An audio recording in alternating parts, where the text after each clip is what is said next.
Hello students, आज हम class 7th का chapter 4 the ashes that made tree blooms का नेक्स्ट पार्ट पढ़ेंगे। लास्ट जो पार्ट्स पढ़े हैं उसमें हमने देखा था कि दो ओल्ड कपल होते हैं और उनका एक पेट डॉग होता है ना। तो क्या होता है, वो पेट डॉग उनके लिए बहुत लकी होता है। वो पेट डॉग क्या करता है, उनके लिए ट्रेजर फाइंड करता है, यानी कि वो जहाँ जाता है और जहाँ खुदाई करते हैं वहाँ क्या मिलता है, उनको बहुत सारे गोल्ड कॉइन्स मिलते हैं और वो बहुत रिच हो जाते हैं।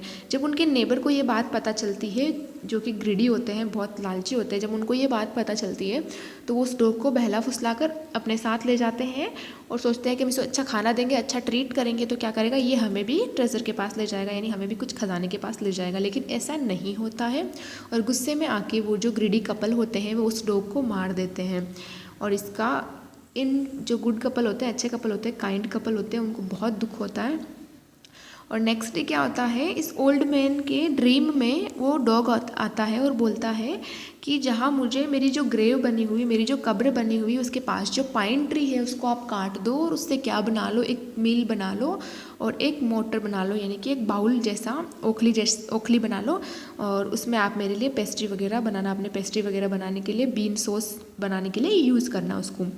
तो वो ऐसे ही करते हैं और उस पाइन ट्री को काट कर उससे मील और मोटर बनाते हैं और वो नेक्स्ट डे क्या बनाते हैं, न्यू ईयर के लिए पेस्ट्री बनाने बैठते हैं। तो जब वो बना रहे होते हैं तो क्या होता है, जैसे जैसे वो वर्क कर रहे होते हैं और वो राइस डालते हैं बॉईल करके उसमें और उसको कूटने लगते हैं और वो जो वुमेन है वो क्या करती है, ग्राइंड करने लगती है। तो वो सारा जो फ्लोर है ना, सारा जो कंटेंट था वो किस में कन्वर्ट हो गया, गोल्ड में कन्वर्ट हो गया, यानी सारा जो वहाँ पर उसके अंदर डाल डाल के बनाया जा रहा था वो सोने की बारिश होने लगी और सोने में चेंज हो गया। तो ये जो चीज़ है किसने देख ली, वो ग्रीडी कपल ने चुपके से ये चीज़ देख ली। तो उन्होंने नेक्स्ट डे इनसे वो मील और मोटर मांगा कि हमें भी ये बनाने के लिए दो, है ना। यानी उनको पता था कि इससे हमारे भी क्या हो जाएंगे, हम भी रिच हो जाएंगे, अगर ऐसा हो रहा है इनके तो हमारे भी होगा। तो वो लेके जाते हैं और उसका यूज़ करते हैं। तो उनको क्या मिलता है, उसमें से वॉर्म्स निकलते हैं, इंसेक्ट्स निकलते हैं, यानी गंदगी निकलती है और गुस्से में आकर वो उन दोनों को तोड़कर जला देते हैं। फिर नेक्स्ट डे वापस डॉग है ना, डॉग की स्पिरिट उनके ड्रीम में आती है और बोलती है कि जो एसेस बची है, क्योंकि उन्होंने हमारे जो मिल थी और मोटर था उसको जला दिया और उसकी जो एसेस बची है वो आप ले आओ और जो भी विदर्ड ट्रीज़ हैं, यानी पतझड़ पेड़ है, उन पर डालोगे तो वो सारे क्या हो जाएंगे, ब्लूम करने लग जाएंगे, सारे वापस सबके फूल आ जाएंगे, है ना। मुरझा गए हैं ना तो वो वापस क्या हो जाएंगे, खिल जाएंगे। तो ऐसा ही वो करता है और लाता है और उस पर छिड़कता है ना, स्प्रिंकल करता है, तो सारा जो ये जो विदर्ड ट्रीज़ जो होते हैं वो ब्लूम करने लग जाते हैं। और ये आश्चर्य देखकर सारे जो विलेजर्स हैं वो इकट्ठे होते हैं। और उसी टाइम क्या होती है, वहाँ के जो लैंडलॉर्ड होते हैं, ज़मींदार, उनकी सवारी निकलती है। और फिर आगे क्या होता है स्टोरी में वो हम देखेंगे। Now in the days of the daimyos, daimyos यानी क्या होता है, उस टाइम के ज़मींदारों के लिए ये वर्ड यूज़ किया जाता था। 19th सेंचुरी में जापान में जो लैंडलॉर्ड्स होते थे उनके लिए ये डाइमोस वर्ड यूज़ किया जाता था। It was the custom when their lord passed by for all the loyal people to shut up their high windows. They even pasted them fast with a slip of paper so as not to commit the impertinent of looking down on his lordship. All the people along the road would fall upon their hands and knees and remain prostrate until the procession passed by. फिर क्या होता था कि जो डाइमियस होता था, जो landlord होता था, जब उसकी सवारी निकलती थी, है ना, यानी उसका जुलूस निकलता था या यात्रा निकलती थी, वो कभी ऐसे घूमने आते थे गाँव में सवारी के लिए, तो ये कस्टम था, एक ट्रेडिशन था कि जब भी लैंडलॉर्ड वहाँ से पास होंगे तो उनके जितने भी स्वामी भक्त हैं वो क्या करेंगे, अपने घर की विंडोज़ को शट कर देंगे, यानी बंद कर देंगे, उन पे पेपर्स डाल देंगे। क्यों, उनके लिए रिस्पेक्ट शो करने के लिए वो ऐसा करेंगे। और क्या करेंगे, अपने घुटनों पर नीचा सिर करके उनके रिस्पेक्ट में वहाँ रास्ते में बैठ जाएंगे। जब भी वो क्या होगा, जुलूस वहाँ से पास होगा, है ना, प्रोसेसन वहाँ से निकलेगा, तब वो इस तरीके से नीचे अपने घुटनों पर बैठ जाएंगे।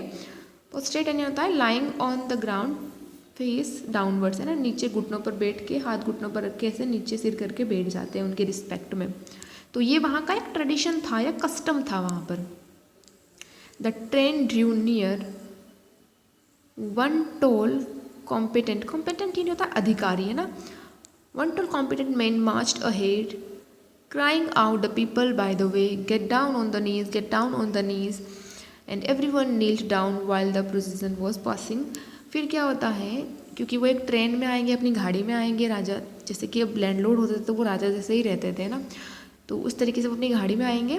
और वन टोल, एक लंबा कॉम्पिटेंट यानी होता है अधिकारी था उनका जो आगे चलता है सबसे, वो क्या करता था, जोर जोर से चिल्लाता था कि gate down on the knee, get down यानी सब नीचे बैठ जाओ, अपने घुटनों पर नीचे बैठ जाओ। इस तरीके से वो चिल्लाते हुए चलता था ताकि सबको पता चल जाए कि क्या आ रहा है, कि लैंडलॉर्ड की सवारी आ रही है।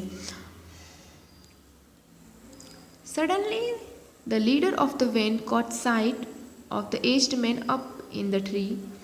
He was about to call out to him in an anger tone, but seeing he was such an old fellow, he pretended not to notice him and passed him by. So when the daimyo's palanquin drew near, palanquin या था royal van या cart है ना, palanquin यानी पालकी, the old man taking a pinch of ashes from his basket scattered it over the trees. In a moment it burst into blossom.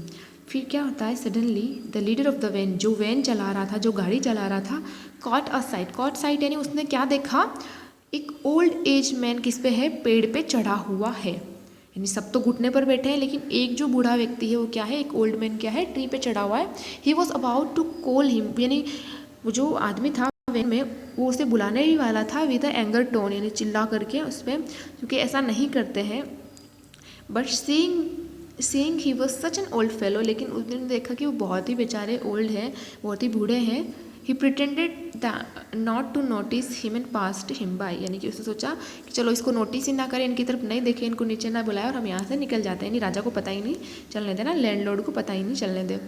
So when the डोमिस, जब राजा की जो पालकी थी वो पास में आई, उस ओल्ड मैन ने क्या किया, एक पिंच लिया एसेस का, यानी राख का थोड़ा सा पिंच लिया, और उसने क्या किया, स्कैटर्ड ओवर द ट्रीज, उसने पूरे पेड़ों पर छिड़क दिया। और एक ही सेकंड में क्या हो गया, इन अ मोमेंट, है ना, एक ही मिनट में क्या हो गया, इट ब्रस्ट इनटू ब्लॉसम, यानी कि सारे ट्रीज जो हो गए वो ब्लूम करने लग गए, जो मुरझाए हुए ट्रीज थे वो खिलने लग गए।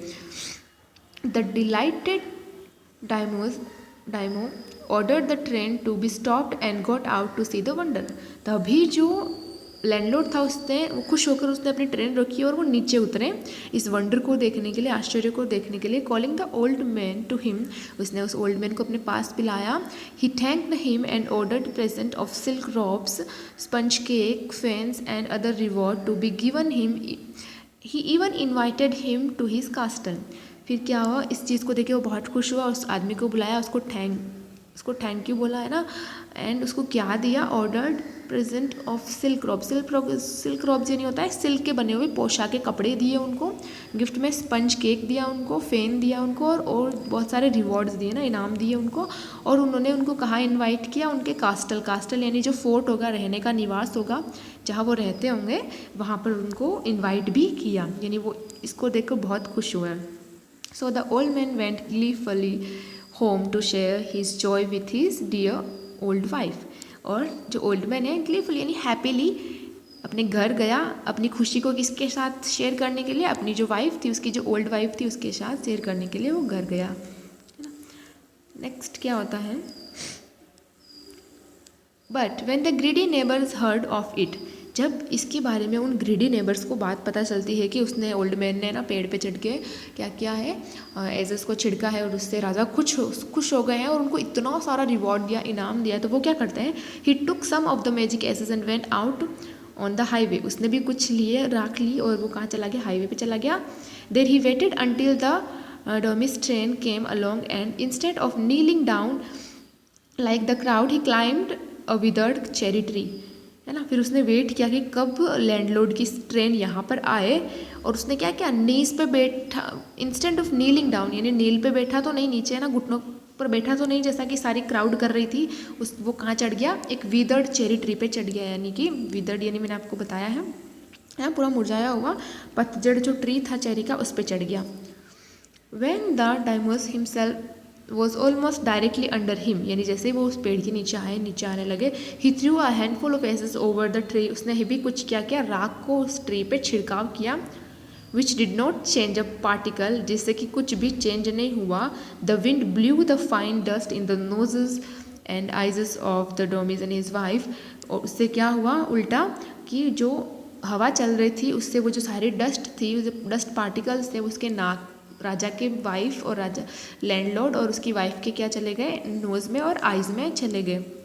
सच स्नीजिंग एंड चॉकिंग, स्नीज फिर क्या होने लगी, जैसे ही वो नाक में गए और आँख में गए तो स्नीजिंग यानी छींकें आने लगी, चोकिंग यानी उनका गला घुटने लग गया है ना, उनको घुटन सी होने लग गई क्योंकि वो मुंह में और नाक में चला गया था। It spoiled all the pope and dignity of the प्रोसेसन। Pope यानी होता है धूमधाम से वो प्रोसेसन निकल रहा था, जुलूस निकल रहा था और डिग्निटी के साथ निकल रहा था, लेकिन उसने सारा ही क्या कर दिया, स्पॉइल कर दिया, खराब कर दिया उनकी वो जो यात्रा थी। The man whose business it was to cry get down on the knees, जिस आदमी का ये काम था ना, जो बोलता था आगे खड़े होके कि चलो नीचे बैठ जाओ, घुटनों पर बैठ जाओ, घुटनों पर बैठ, seized the old fool by the collar. Seized यानी होता है जब्त कर लिया, उसको पकड़ लिया, बाय द कॉलर है ना, उसका शर्ट पकड़ के उसको dragged him from the tree, उसको ड्रैग हिम मतलब नीचे उतारा, dragged him from the tree यानी उसको पेड़ से नीचे उतारा। He tumbled him and his ash basket into the ditch by the road. उसने क्या कर दिया, टम्बल्ड यानी होता है कि उसको धक्का दे दिया नीचे, उसकी बास्केट को पटक पटक के पहले तो उसको मारा और फिर उसकी बास्केट और उसको एक डिच यानी गड्ढे में धक्का दे दिया। देन बीटिंग हिम साउंडली, उसको बहुत मारा वहाँ पर। ही लेफ्ट हिम फॉर डेड है ना, और उसको वहाँ मरने के लिए छोड़ दिया। दोस्त the wicked old man died in the mud, और इसी तरीके से वो विकेट लालची जो ओल्ड मैन था वो क्या हो गया, इस तरीके से उस गड्ढे में मड में मर गया। But the kind friend of the dog devil in peace and plenty, and both he and his wife lived to a green old age। लेकिन उनके जो फ्रेंड थे ना, डॉग के जो फ्रेंड थे, जो काइंड कपल थे, उनके साथ क्या हुआ, डेविल इन पीस यानी वो बहुत ही शांति से वहाँ रहने लगे, प्लेंटी यानी खुशहाली से वहाँ रहने लगे, और उनकी जो बाकी की जो लाइफ थी वो बहुत ही अच्छे से हेल्दी और एक्टिवली बीती है ना। इस तरीके से ये विलियम एलियट ग्रिफिथ्स ने ये वाली जो है स्टोरी लिखी है। जापानीज टेल है ना, जापान से ली गई है स्टोरी। तो इस तरीके से क्या हुआ, जो अच्छा करता है उनके साथ एंड में हमेशा अच्छा होता है, और जो बुरा करता है, जो लालची होता है ना, लालच के मारे कोई कार्य करता है तो उनके साथ हमेशा बैड ही होता है। तो ये स्टोरी हमें क्या मॉरल, स्टोरी से हमें क्या मॉरल मिलता है, क्या शिक्षा मिलती है कि हमें हमेशा अच्छा करना चाहिए, तो हमें अच्छा ही मिलेगा।